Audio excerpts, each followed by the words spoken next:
Perspectiva, um programa do Observatório do Terceiro Setor, explorando os horizontes da realidade brasileira. O mês de maio é dedicado às ações efetivas de combate ao abuso e à exploração sexual de crianças e adolescentes, sendo intitulado como Maio Laranja. Olá, eu sou Franklin Valverde e começa agora o Perspectiva, um programa do Observatório do Terceiro Setor. Hoje vamos falar sobre abuso e exploração sexual infantil no Brasil. No Brasil, 3 crianças são abusadas a cada hora. Cerca de 51% dessas vítimas possuem de 1 a 5 anos. Para conversar sobre esse tema bastante delicado e importante de ser aprofundado e debatido no Brasil, nós temos 2 convidadas. Nossa primeira convidada é Luciana Temer, que é advogada e presidente do Instituto Liberta. Seja bem-vinda, Luciana. Obrigada, Franklin. Um prazer poder estar aqui no programa conversando com vocês. Também convidamos Cíntia Betti, que é diretora executiva da Plan International Brasil. Seja bem-vinda, Cíntia. Muito obrigada, Franklin. Muito feliz de estar aqui com vocês. Na perspectiva dessa semana, temos também a participação especial de Lucas José. Ele é secretário executivo da Coalizão contra a Violência Sexual Infantil e ele vai participar da coluna Desafios do Terceiro Setor. Nós também vamos ter, no dia de hoje, a presença da ONU News, nossa parceira de conteúdo aqui do Observatório do Terceiro Setor. No final do programa também teremos um momento musical, uma canção e uma relacionada com o tema do programa de hoje, e teremos uma pergunta para as nossas convidadas a respeito dessa música. Fique sintonizado aqui na Rádio Brasil Atual com o Perspectiva, um programa que é produzido pelo Observatório do Terceiro Setor. O Instituto Liberta é uma organização social que luta pelo fim de todas as violências sociais contra crianças e adolescentes. Luciana, quais são as formas de atuação do Instituto Liberta para combater essas violências sexuais contra as crianças no Brasil? Bom, acho que a gente primeiro, você já abriu aí o programa com os dados, né, desta violência. Na verdade, se você fizer o recorte, Franklin, de meninas e meninos até 13 anos de idade, você vai ter mais de 4 meninas e meninos estuprados por hora no país. 86% meninas, 14% meninos. A maioria das meninas entre 10 e 13 anos de idade, dos meninos entre 5 e 9 anos de idade. Então, é esse recorte de um aspecto da violência sexual, que é o chamado popularmente abuso, mas que, na verdade, tecnicamente, no Código Penal chama estupro de vulnerável, que dá um contexto do tamanho desta violência. E aqui eu desafio as pessoas que estão nos assistindo a pensar em quantas pessoas sabiam desses dados, não é? Porque a maioria das pessoas não conhecem esses dados. E quando a gente não conhece um problema, fica difícil de enfrentar, né? A missão do Liberta é justamente fazer as pessoas conhecerem o tamanho desta violência e compreenderem como é que ela acontece. Nós estamos falando aqui, só para abrir o programa, de um aspecto, de uma modalidade de violência, que é a violência conhecida popularmente como abuso sexual. Mas também a gente tem a exploração sexual de crianças e adolescentes no Brasil, que é conhecida como prostituição infantil, popularmente, e agora, mais falado até do que todas as outras, que é a violência virtual contra crianças e adolescentes, sexual, que acontece quando a criança está supostamente segura em casa, não é? No seu computador, no seu quarto, e esta violência acontece.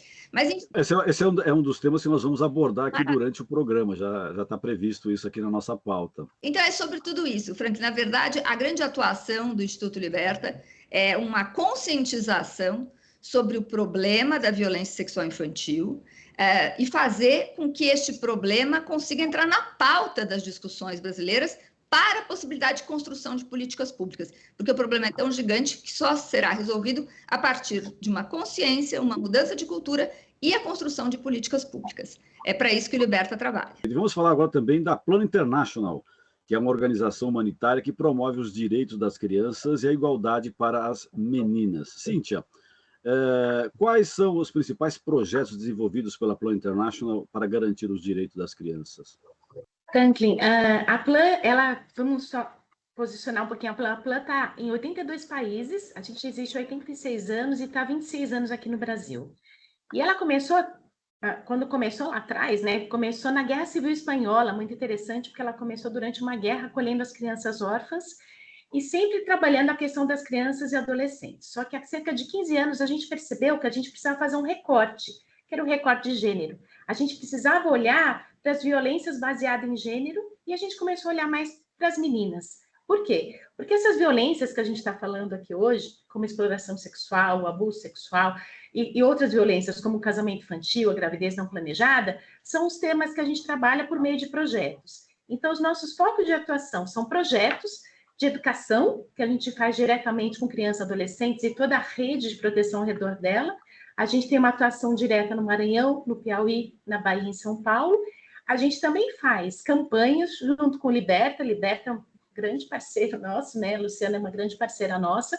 E a gente faz pesquisas que vão ajudar a trazer dados para que toda a sociedade possa compreender a gravidade dos temas que a gente está falando, né? Então, a gente tem projetos, como, por exemplo, posso citar um projeto que é o Cambalhotas, que a gente tem um Cambalhotas para crianças entre 7 e 11 anos de idade, onde a gente vai explicar para essa criança a questão do abuso sexual, na linguagem que ela consegue entender.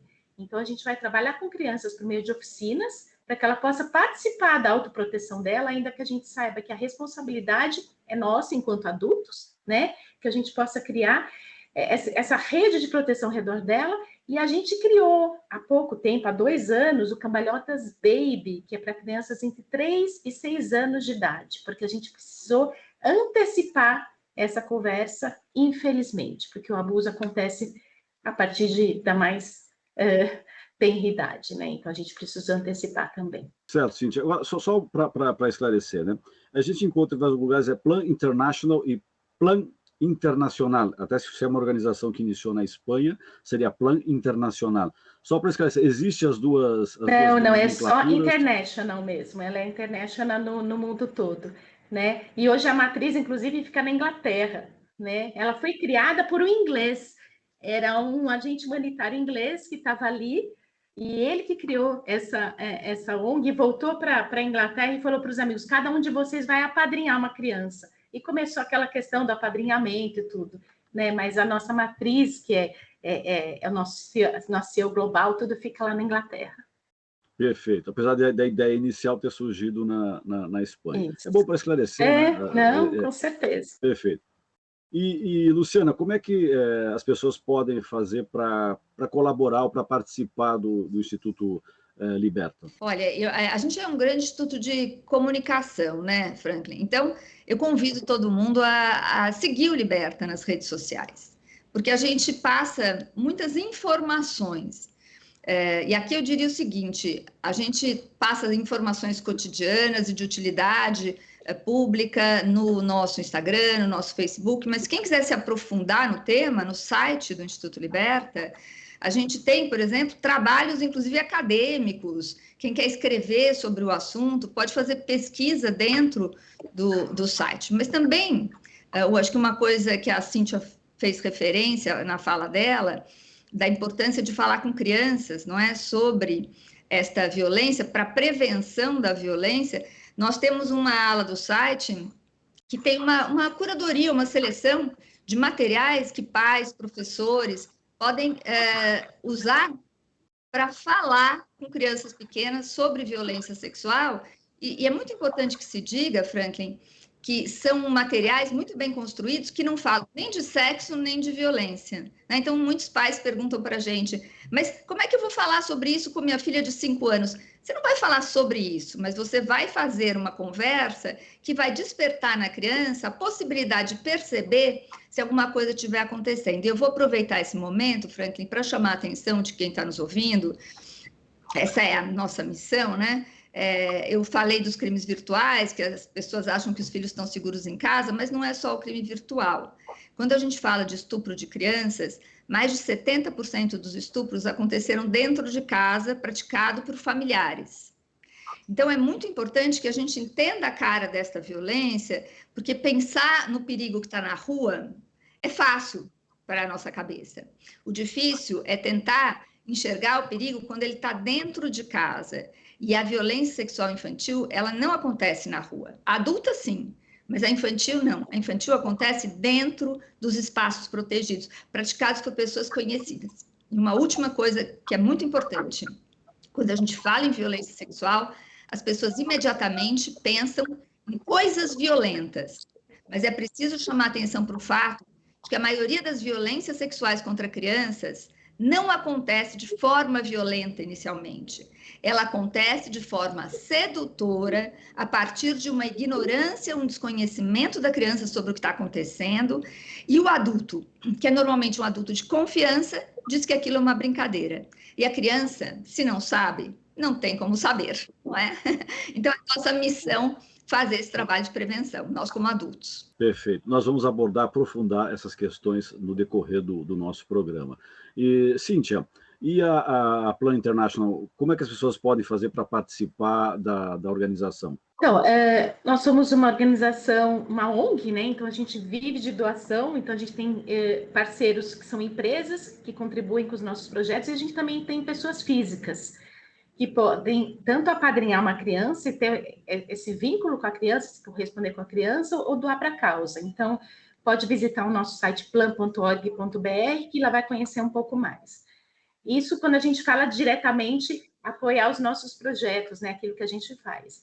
Mas eu acho que o grande pedido é para que as pessoas participem dessa rede de proteção, né? A gente usa muito um provérbio africano que diz que é preciso uma aldeia inteira para cuidar, para educar uma criança.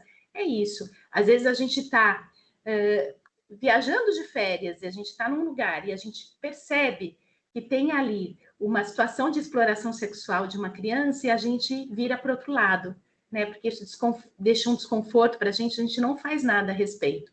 Então, que a gente perceba que a gente também é responsável por cuidar dessas crianças e que a gente possa denunciar, né, quando isso acontece. Porque eu acho que a gente acabou ficando meio anestesiado, né? A gente já viu muita coisa acontecer, todo mundo tem uma história para contar. Eu estava no calçadão em tal cidade, eu vi essas crianças ali, a menina ali com uma pessoa mais velha. A gente precisa fazer alguma coisa, a gente precisa denunciar.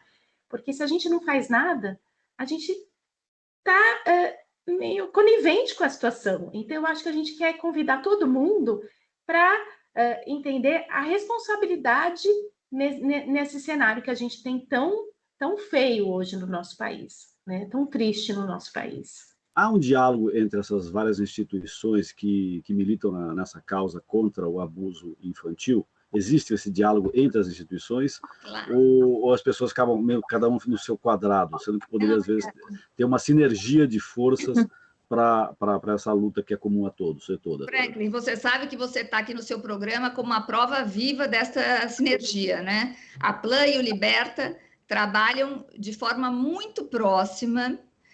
Inclusive, agora eu sou conselheira da Plan, e tenho a honra de ter sido convidada para integrar o conselho da Plan. A gente trabalha de forma muito afinada. O Lucas, que você vai ter uma participação aqui no programa, o Lucas, ele é, na verdade, a pessoa que fica à frente da Coalizão Brasileira pelo Fim das Violências contra Crianças e Adolescentes, cujo Liberta é um dos coordenadores, né? Então, na verdade, a coalizão é formada por várias organizações e nós, a Child, a Plan, nós organizamos esta coalizão.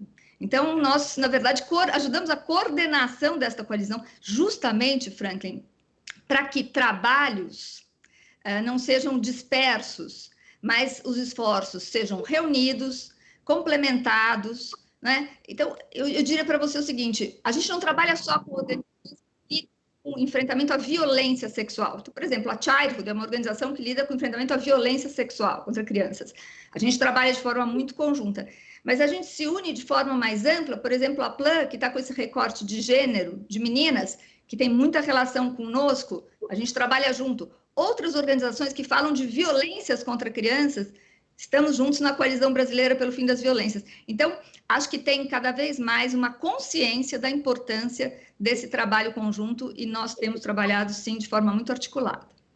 Perfeito. Cíntia, você quer complementar a fala da Luciana? Está perfeito. Eu só queria fazer referência a uma outra coalizão que a gente tem, que chama Joining Forces, que ela é internacional, então são as ONGs internacionais que lutam a respeito desse tema, que promovem esse tema, como, então, além da Plan International, tá a Child Fund, tá a SOS, tá a Visão Mundial, está a Save the Children, então tá a Terra dos Homens, então são ONGs que trabalham a questão das crianças e adolescentes. Então, são vários fóruns onde a gente se reúne para fortalecer, porque a gente tem uma atuação que a gente fala muito de incidência política, é para a gente poder criar políticas públicas, inclusive, né, na verdade, a gente influenciar a criação de políticas públicas e a execução dessas políticas no melhor interesse das crianças.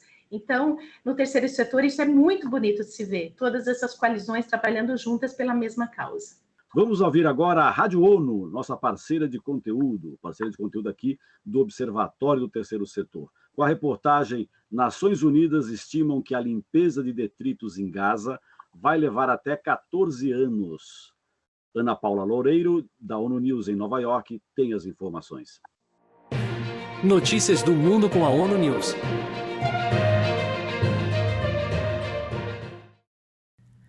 A guerra na faixa de Gaza deixou cerca de 37 milhões de toneladas de detritos no território amplamente urbanizado e densamente povoado. Poderá levar até 14 anos, sob certas condições, para limpar os escombros, incluindo aqueles de edifícios destruídos. Em Genebra, o especialista do Serviço de Ação contra Minas das Nações Unidas, Per Lodemar, disse que ainda é impossível determinar exatamente o número de aparatos não detonados em Gaza. Lodemar afirmou que já é sabido que normalmente há uma taxa de falha de pelo menos 10% das munições de serviço terrestre que são disparadas e não funcionam, mas o trabalho completo de limpeza levaria pelo menos 100 caminhões. A Agência da ONU de Assistência aos Refugiados Palestinos reiterou um impacto arrasador da falta de acesso humanitário seguro e desimpedido para a oferta de serviços críticos em Gaza, o que torna a ação impossível. Os resíduos continuam se acumulando e a água corrente é escassa. À medida que o clima fica mais quente, o risco de propagação de doenças aumenta em toda a faixa de Gaza. A agência reitera que os cuidados de saúde prestados pelas equipes da UNRWA são essenciais para salvar vidas. Da ONU News em Nova York, Ana Paula Loureiro. Essa guerra em Gaza, ela é terrível, mostra a pior face do ser humano, né? Essa como todas as outras guerras que existem aí pelo mundo. Muitos têm discutido atualmente se é genocídio ou não é genocídio. Não vou nem entrar no mérito dessa questão semântica. Uma coisa está clara para todos e todas, que está acontecendo um massacre naquela região, e isso não há a menor dúvida. O estupro é o tipo de crime com maior número de registro contra crianças e adolescentes no Brasil. Em 2022, houve quase 41 mil vítimas entre 0 e 13 anos. Os dados são do Anuário Brasileiro de Segurança Pública. E um outro dado importante, a cada 24 horas, 320 crianças e adolescentes são explorados sexualmente no Brasil. Essa é a nossa triste situação. Luciana, de uma certa forma você, no início do programa, acabou esclarecendo, mas acho que a gente pode aprofundar numa questão. Qual a diferença entre abuso sexual e exploração sexual? Vamos lá. Os dois são crimes previstos no Código Penal. O abuso é qualquer relação, na verdade o abuso, que é o estupro vulnerável, não é? É qualquer relação sexual que uma pessoa maior de 18 anos tem com uma pessoa menor de 14 anos, ou seja, 14 anos incompletos, né? Qualquer relação, e aqui é importante que se diga que quando se fala em estupro hoje, Franklin, não se fala obrigatoriamente em penetração, né? Durante muitos anos, o estupro pressupunha penetração. Desde 2009, houve uma mudança do Código Penal, e é qualquer ato libidinoso. Então, qualquer ato implica estupro de vulnerável, independentemente de um pseudo-consentimento ou não, porque nós entendemos, como sociedade, que menores de 14 anos ficam numa relação desigual com adultos e não tem, na verdade, não tem condições de consentir. Misturei as palavras, não tem condições de consentir. Então, esse é o estupro vulnerável. A exploração sexual, ela é conhecida, né, como prostituição infantil, mas, na verdade, é quando um adulto paga. E aqui não precisa ser em dinheiro, pode ser qualquer troca mercantil, pode ser um saco de bolacha, pode ser uma carona, qualquer troca por sexo com adolescentes entre 14 e 18 anos. Por que 14 e 18 anos? Porque menor de 14 é estupro, não há o que dizer. De 14 a 18, qualquer relação pode acontecer, desde que não seja em troca de algo. E aqui tem 3 figuras envolvidas no crime, Franklin, que as pessoas também precisam entender. Quem teve a relação com este adolescente responde, pena de até 10 anos de cadeia.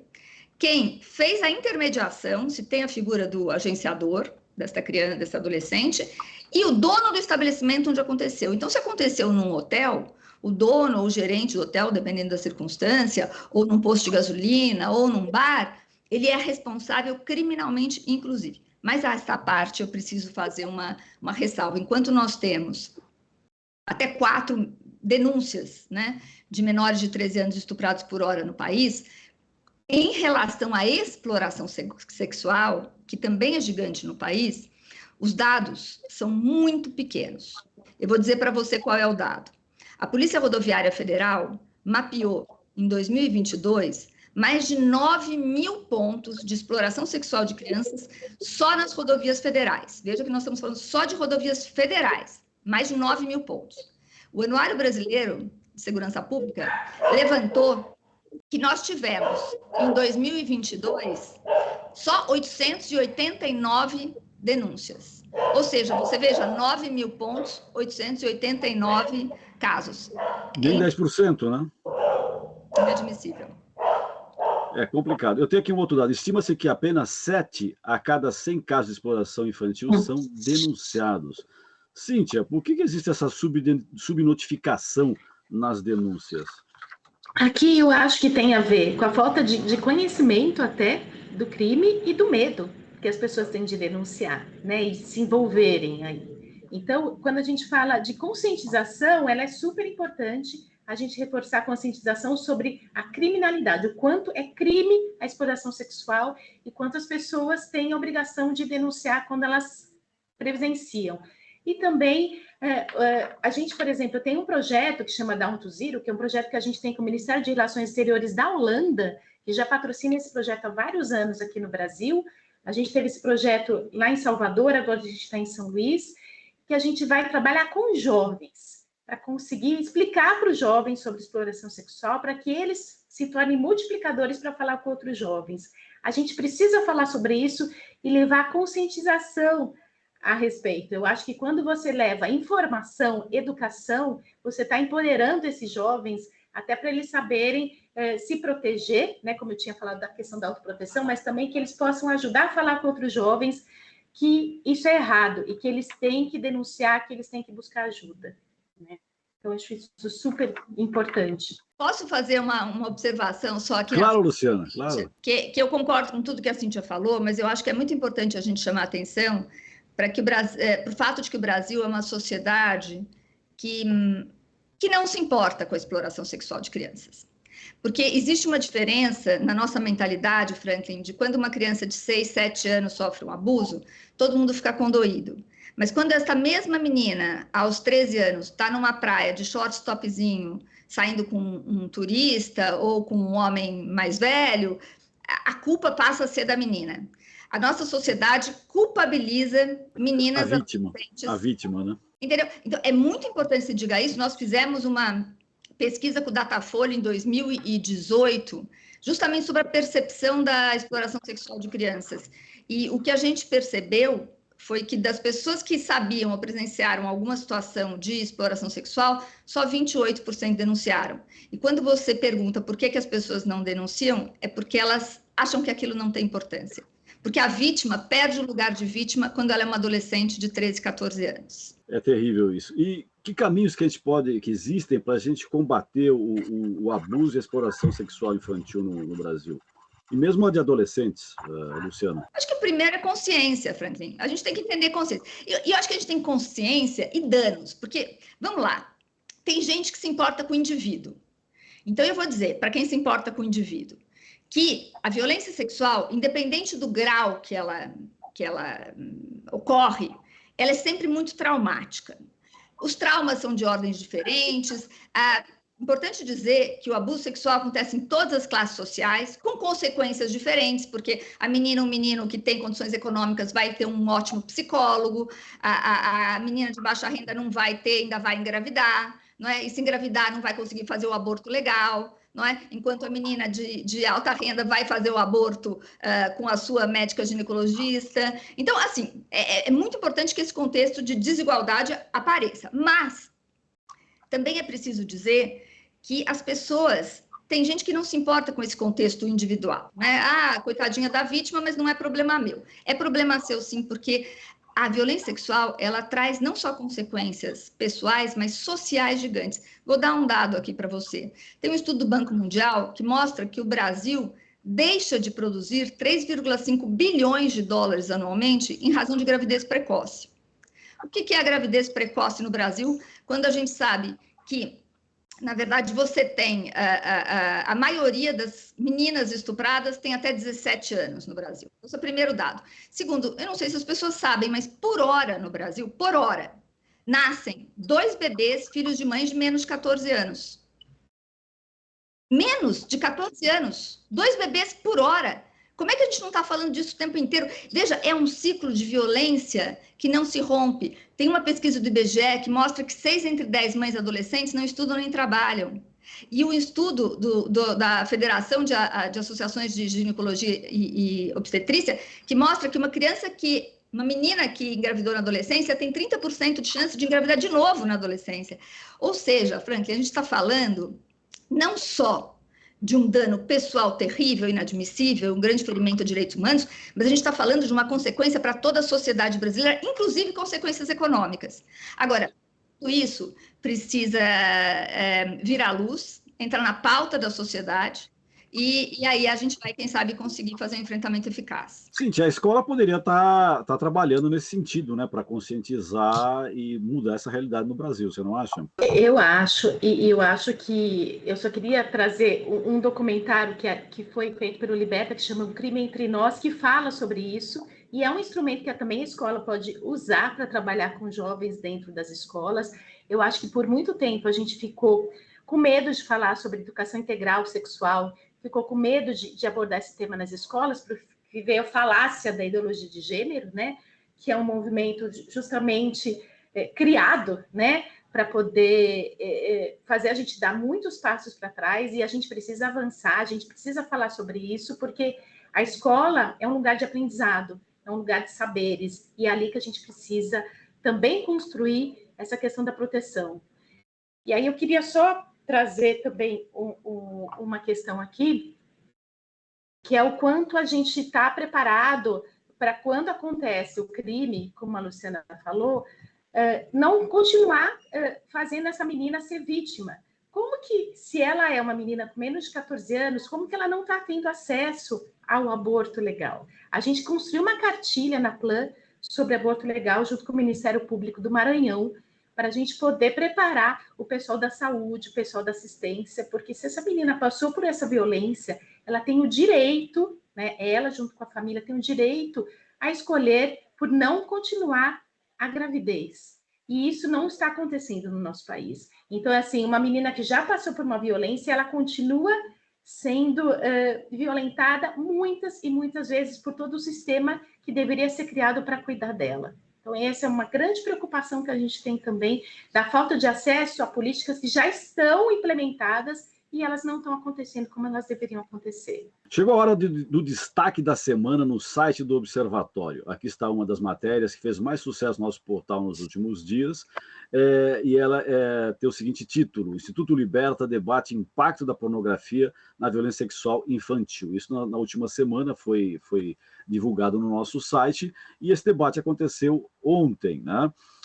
No Instituto Liberta, e juntamente com esse debate que aconteceu com a Luciana Temer e com a Fayda Bello, também teve o lançamento de um livro, né, o Portland, Como a Pornografia Sequestrou Nossa Sexualidade, um livro que foi lançado pela editora Caqui, que tem como autora a ativista Gayle Dines.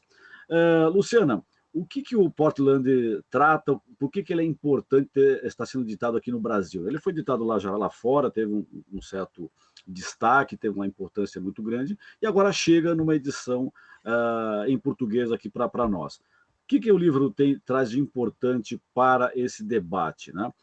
Porque, pelo título, né, nós vemos que fala da pornografia, né, e coloca como que essa pornografia sequestrando a nossa sexualidade, que é uma coisa positiva, uma coisa saudável à sexualidade. No entanto, a mídia com a pornografia, né, a indústria cultural, melhor dizendo, com a pornografia, acaba minando isso que tem um componente muito positivo para a formação de todos e todas. Perfeito, acho que é isso mesmo. Vamos entender o contexto de por que o Liberta patrocinou a tradução do Pornoland aqui no Brasil. É um livro bem pesado, eu já faço um alerta aqui de gatilho.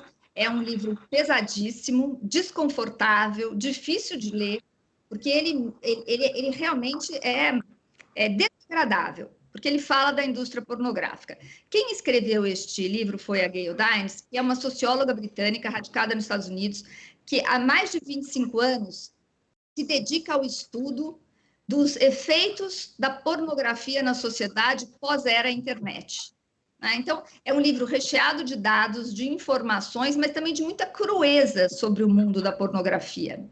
Ela é uma ativista antifeminista, antipornografia e antiprostituição. Muito bem, nós trouxemos a Gayle Dines para o Brasil em um seminário que nós fazemos no 18 de maio, que é o Dia Nacional de Enfrentamento à Violência Sexual contra Crianças e Adolescentes, para falar para nós sobre esse tema. Agora, o que tem a ver pornografia com violência sexual infantil? E acho que esse é o ponto importante. O que tem a ver é o seguinte: primeiro, acho que tem várias coisas que a gente pode falar. Primeiro, crianças têm sido cada vez mais usadas para a produção de filmes pornográficos. Isso é crime. Então, a gente está falando de uma coisa que é criminosa. Teve uma investigação do New York Times, que foi reproduzida a matéria aqui pela Folha de São Paulo, há uns 3 anos atrás, no qual se descobriu que muitos filmes que estavam em sites pornográficos, aqueles filmes chamados amadores, eram violências reais contra crianças reais. Né? Isso foi um escândalo, ou seja, quando você acessa...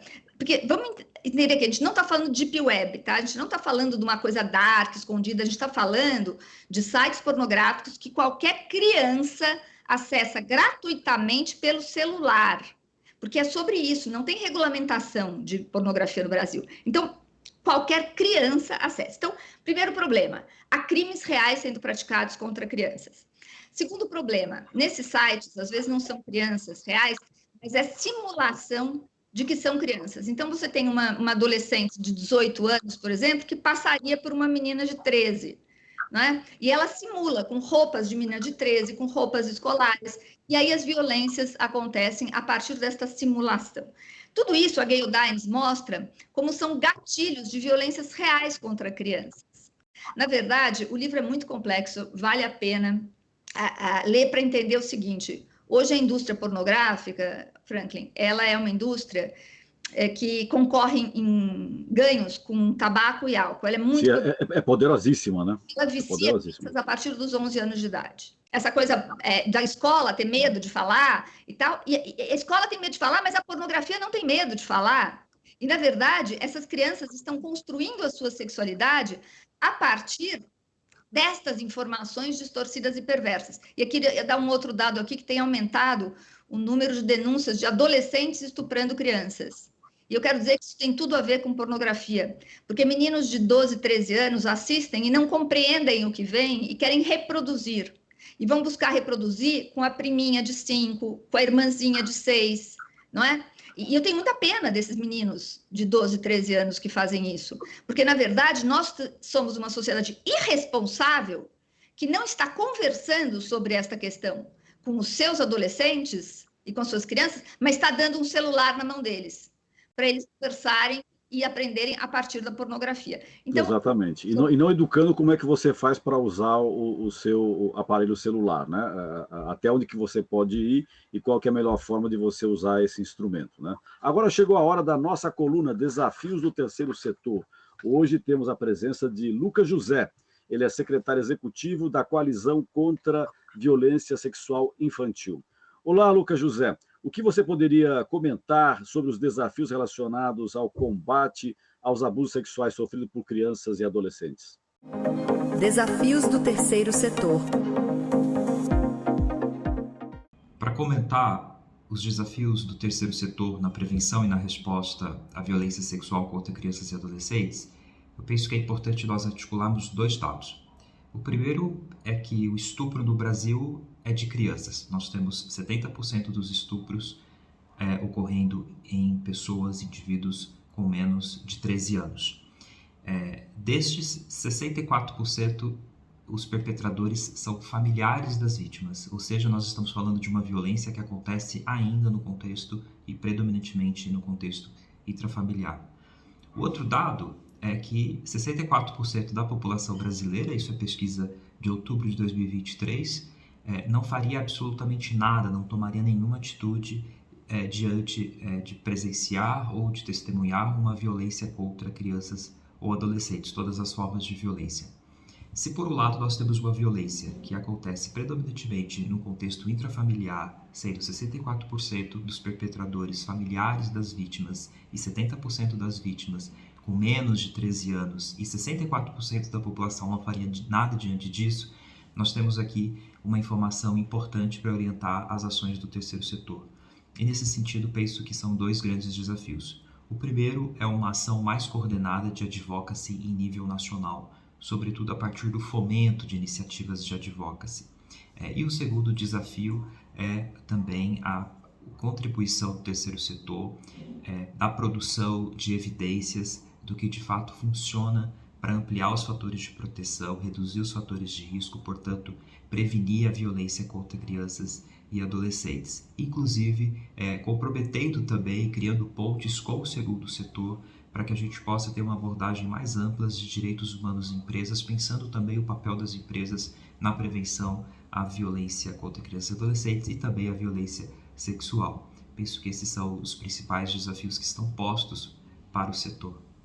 Acabamos de ouvir Lucas José, secretário executivo da Coalizão contra a Violência Sexual Infantil, na coluna Desafios do Terceiro Setor. Agora vamos divulgar o resultado da nossa enquete, feita no Instagram. A cada programa que nós realizamos aqui na Rádio Brasil Atual, nós fazemos uma enquete com o tema do programa. Tá? E a pergunta que foi realizada para a enquete do programa de hoje é a seguinte: você conhece alguém que sofreu abuso sexual na infância? Olha só o resultado. O resultado faz a gente refletir que as pessoas estão conscientes, estão sabendo, mas acho que não estão fazendo o suficiente. 82% das pessoas que responderam essa enquete disseram que sim, que conhecem alguém que sofreu abuso sexual na infância, contra 18% que não. Eu gostaria que tanto a Luciana Temer como a Cíntia Beth fizessem um comentário breve a respeito desse resultado da nossa enquete e também respondessem a duas questões que nós temos aqui. Né? Nós temos uma questão que foi enviada pela Thaís Oliveira e outra pelo Bruno Machado, pessoas que nos seguem nas redes sociais, principalmente no Instagram, porque lá também, além da enquete, há um espaço para todos e todas fazerem essas questões. E ao fazer uma questão lá, nós reproduzimos aqui no nosso programa para os convidados do dia. Então eu vou começar com a Cíntia Beth, né, para ela fazer esse comentário, e gostaria que ela respondesse a questão que foi enviada pela Thaís Oliveira. Ela perguntou o seguinte: como identificar se uma criança está sofrendo assédio? Cíntia. Sobre a enquete, eu fico até um pouco satisfeita quando eu vejo um número grande, porque as pessoas estão começando a identificar. Na verdade, a gente fala muito, quando tem mais reportes e tudo mais, que isso é uma questão de conscientização. Então, as pessoas já estão começando a entender o que é o abuso, né? E isso é muito importante, graças a trabalhos que são feitos até pela coalizão, né, que o Lucas é o nosso secretário e tudo mais, mas isso é importante você saber. A questão principal é o que a gente fez a respeito, né? Uma vez que eu soube, será que eu já era uma adulta, já sabia, eu era uma criança, eu vi acontecendo, não falei? A gente fez uma pesquisa com meninas em 2021 e 94% das meninas falaram que elas já passaram ou já presenciaram uma situação de violência. É muito grande. Então, assim, é a gente, mas a gente está começando a saber nomear, e isso é importante. Agora, quando a Thais fala de como identificar por uma questão que passou assédio ou abuso, né? Quando a gente olha para a criança, a gente tem que olhar um pouco para o comportamento dessa criança. Se essa criança mudou a forma de se comportar, se essa criança mudou a forma de comportar, a gente trabalha isso muito com professoras, né, da rede pública. Se essa criança chegou na escola e está muito calada, se ela está chorando, ou até mesmo se ela está agressiva, a gente precisa investigar. Então, a criança mostra, muitas vezes, na forma não verbal, né? Ela não consegue entender o que está acontecendo com ela.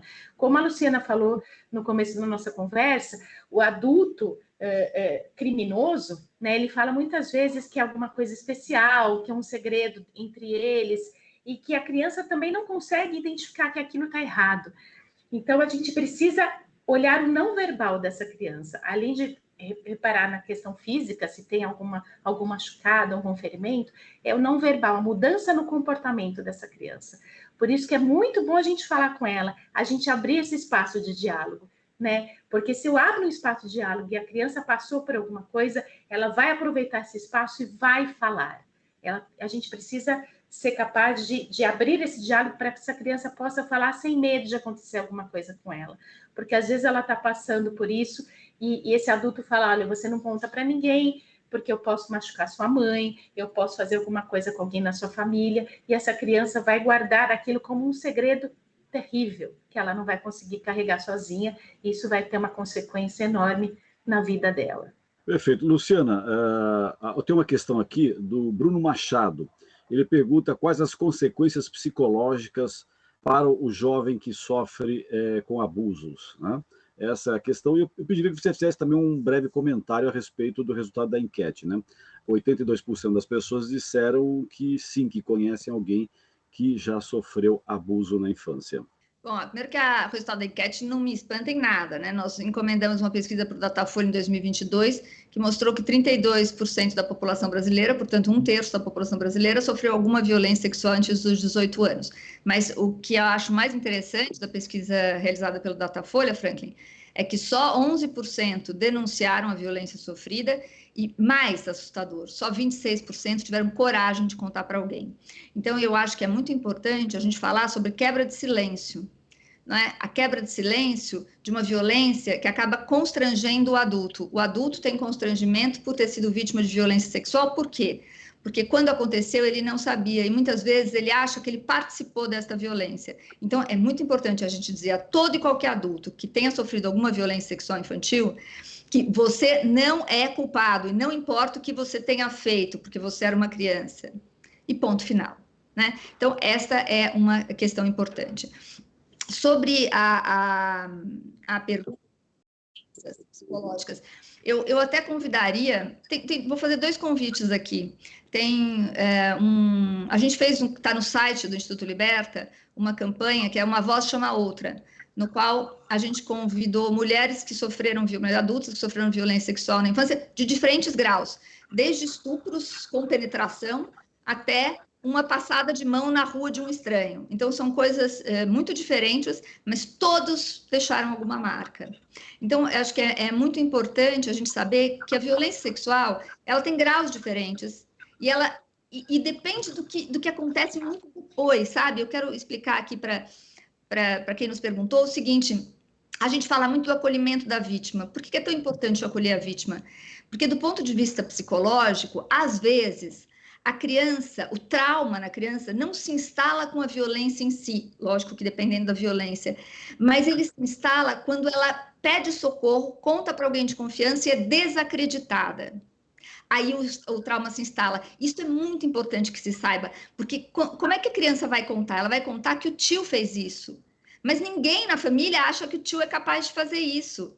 Então, ela é desacreditada, e quando ela é desacreditada, realmente é um drama. Então, eu queria convidar para assistir essa campanha, tá disponível no site do Liberta, talvez você possa entender um pouco, ouvindo das pessoas que sofreram traumas, mas eu queria fazer um outro convite. A gente fala muito rápido sobre essas questões, mas a Fundação Dom Cabral nos convidou para gravar umas aulas, são 5 vídeos de 5 minutos, que estão gratuitos no site da Fundação Dom Cabral, não é? o Liberta, com a Fundação Dom Cabral, dando 5 aulas de 5 minutos sobre os tipos de violência sexual e como preveni-las. Então, eu convido a todos que quiserem, tá lá, aparentemente você tem que pagar, porque os cursos da Dom Cabral são pagos, mas quando você vai lá botar na sua sacolinha, você vai ver que ele é gratuito, que foi a nossa condição para fazer essa parceria com a Fundação Dom Cabral. A exploração sexual infantil na internet bateu um recorde em 2023. Foram quase 72 mil casos, ou melhor, queixas, segundo a ONG Safenet. Pergunto para a Cíntia, é mais difícil lidar com os casos de exploração sexual infantil virtuais. Como combatê-los, Cíntia? Eu acho que identificando e denunciando. A SaferNet é uma rede que é muito eficaz nisso, né? Então, ela acolhe serviços de denúncia e vai tratar esses serviços. Mas eu acho que também tem a ver com a regulamentação das redes, que é uma coisa que a gente ainda não tem, e a gente precisa falar sobre isso. Tudo é permitido nas redes sociais, né? A gente costuma, quando a gente vê alguma coisa, a gente denuncia, mas demora para derrubar aquele perfil e tudo mais, mas a gente não consegue cuidar de tudo.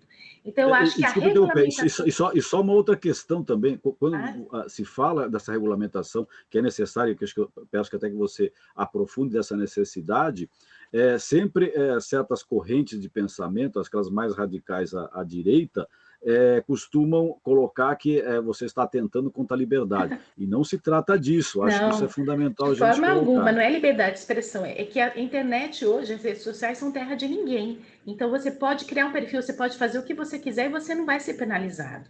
O que a gente quer é que existam regras, né? Como existem para a vida real, tem que existir também para as mídias. A semana passada circulou um vídeo de um pastor que falou que as crianças também são responsáveis quando acontece o abuso.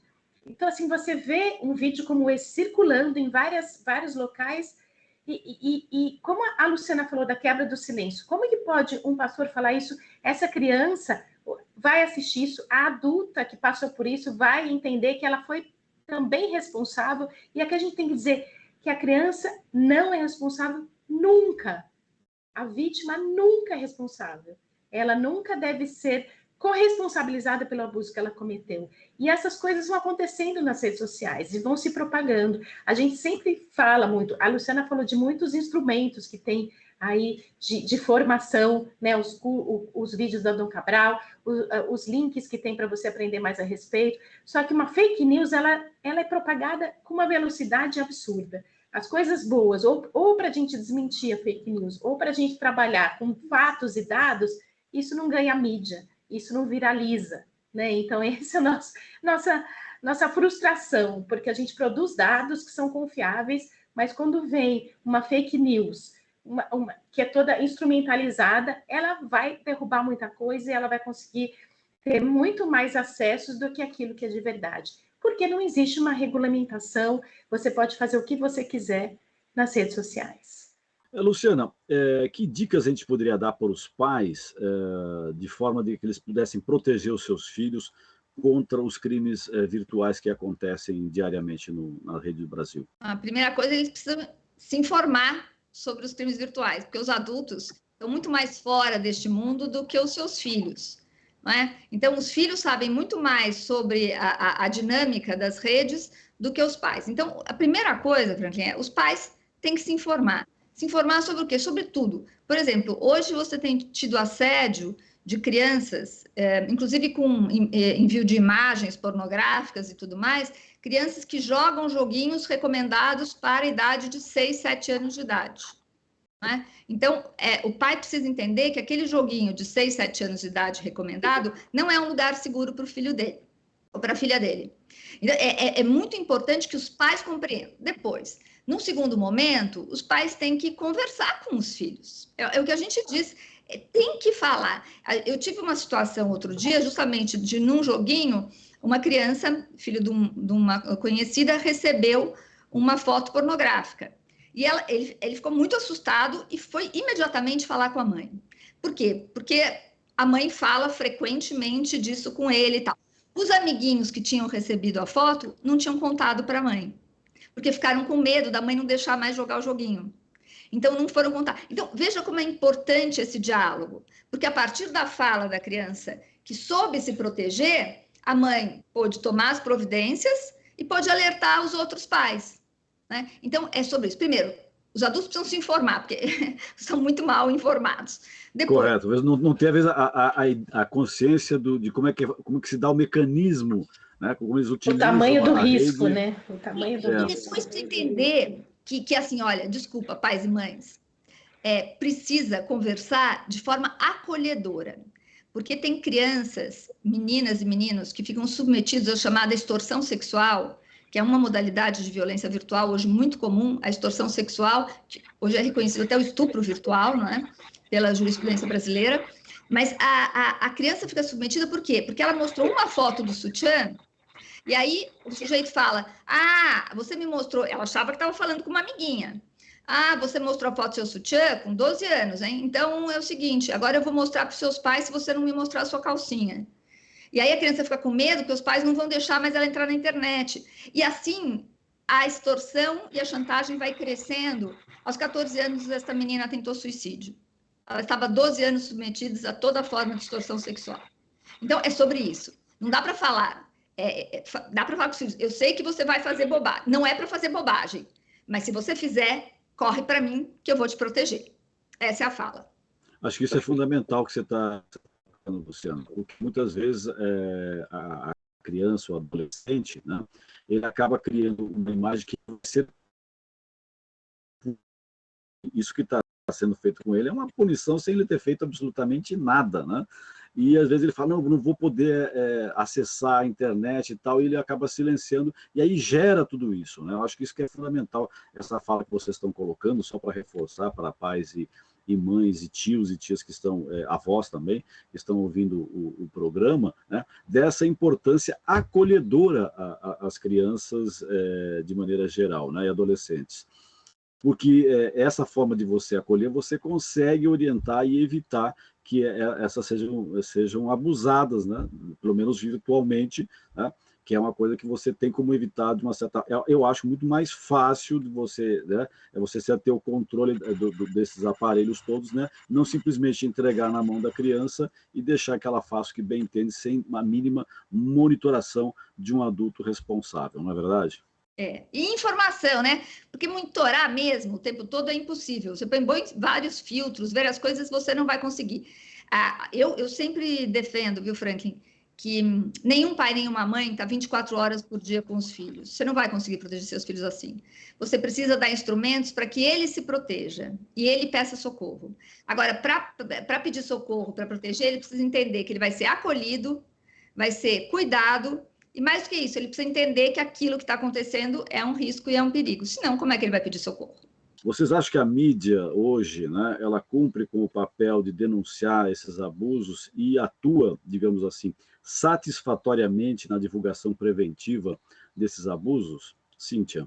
Eu acho que nós estamos avançando, mas a gente costuma ir para a mídia só quando acontece algum caso muito grave de uma menina de 12 anos que não está conseguindo fazer o aborto, ou de algum caso muito específico. Eu acho que em termos de prevenção a gente fala pouco, a gente fala menos do que deveria, né? Então eu acho que a gente tem aí uma grande oportunidade de ter mais fóruns, ou dar mais atenção para os fóruns que existem, né? Vários fóruns, vários acontecimentos estão... nós vamos ter agora no mês de maio, vários eventos no mês de maio que vão falar sobre isso. E será que a gente vai... Maio laranja, né? Exato, maio laranja. é o mês que a gente traz um foco maior ainda para esse tema. A gente trabalha o ano inteiro para isso, mas em maio a gente traz. Como que vai ser? Qual o tamanho da cobertura da mídia? Né? Então, eu acho que a gente ainda tem um grande espaço, uma grande oportunidade para falar mais a respeito. Eu acho que... Não sei se a Luciana concorda comigo, eu acho que a gente avançou. Quando a gente sempre tem que achar isso, assim, olhar um pouco na análise, né, o quanto a gente já avançou. Mas eu acho que tem oportunidade de melhorar. Perfeito. Luciana? Acho que a gente tem qualificado o debate, né, Cíntia? Eu, desde que a gente estruturou o Liberta há 7 anos, toda vez que eu vou dar entrevista, eu digo o seguinte, e sempre nos procuram para entrevista para casos pontuais, como a Cíntia levantou. Então, é o caso terrível. Aí eu sempre digo o seguinte, eu só dou entrevista para comentar este caso se você garantir que na pauta da matéria você vai dizer... São mais de 4 menores de 13 anos estuprados por hora. Este é um caso. 70% acontecem dentro de casa.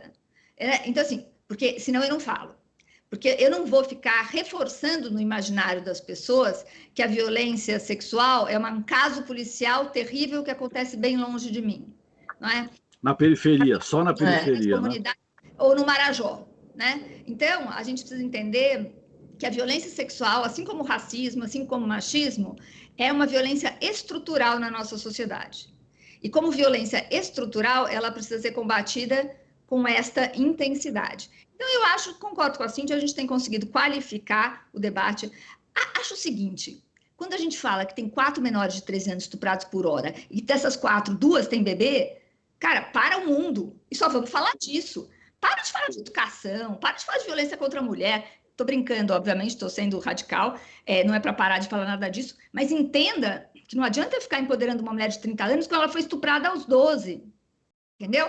Ou tem que começar o trabalho, tem que começar muito antes. Muito antes. Quer dizer, você fala de educação, é fundamental a educação, mas criança violentada em todos os aspectos, né? Que sofre qualquer tipo de violência, não consegue aprender. Seja sexual, seja física, seja psicológica. Que condição tem uma criança violentada de sentar numa sala e aprender? Então, assim, vamos entender que 18% de evasão escolar de meninas no Brasil se dá em razão de gravidez precoce. Né? Então, vamos conectar os assuntos. Então, eu acho assim, a mídia ela tem ajudado, ela tem evoluído, mas falta muito.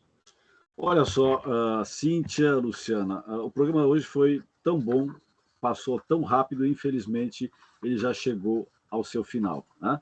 1 hora a gente nem percebeu, acho que vocês conseguiram apresentar muito conteúdo para esse programa. Eu acho que, sem falsa modéstia, vocês contribuíram em muito para a questão do combate ao abuso infantil no Brasil. A Perspectiva está terminando, mas não se preocupe, na semana que vem nós temos uma nova edição do programa. Eu agradeço hoje a participação de Luciana Temer, advogada e presidente do Instituto Liberta, e também Cíntia Betti, diretora executiva da Plan International Brasil. Este programa foi produzido pela equipe do Observatório do Terceiro Setor. Na próxima quinta-feira, às 16 horas, acompanhe nosso programa Brasil ODS. Na pauta do programa, Poluição Mata. E o Observatório tem uma novidade muito importante nesta semana. Estreia no dia 10 de maio, na sexta-feira agora, Conexão 3. O Conexão 3 é o novo podcast do Observatório do Terceiro Setor. Nesta primeira temporada que você vai acompanhar a partir da sexta-feira, teremos temas importantes e graves, como, por exemplo, violações de direitos humanos, desaparecidos, tráfico humano, refugiados, a luta pela sobrevivência dos indígenas no país, o sistema manicomial do Brasil, entre outros. Você sabia que o Brasil teve um manicômio em que morreram mais de 150 mil pessoas e que esse mesmo manicômio só foi fechado apenas em 2021? Esse e vários outros temas importantes você vai conferir no podcast Conexão 3. Não perca, estreia agora nesta sexta-feira, dia 10 de maio. Ficamos por aqui, sempre na luta por uma sociedade mais justa, solidária, tolerante e sustentável.